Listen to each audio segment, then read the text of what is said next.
Child and old age care বৃদ্ধাশ্রমের প্রতিষ্ঠাতা ও চেয়ারম্যান মিল্টন সমাদ্দারকে গ্রেফতার করেছে ঢাকা মহানগর গোয়েন্দা পুলিশ। বুধবার রাতে রাজধানীর মিরপুর এলাকায় অভিযান চালিয়ে তাকে গ্রেফতার করা হয়।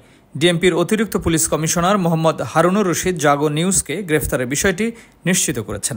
তিনি বলেন, মানবতার ফেরিওয়ালার মুখোশের আড়ালে ভয়ঙ্কর সব প্রতারণার অভিযোগ উঠেছে সামাজিক যোগাযোগ মাধ্যমের পরিচিত মুখ মিল্টন সমাদ্দারের বিরুদ্ধে।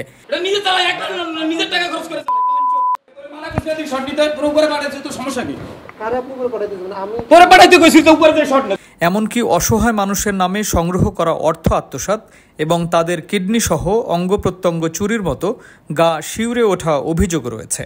এসব অভিযোগের ভিত্তিতে তাকে গ্রেফতার করা হয়েছে।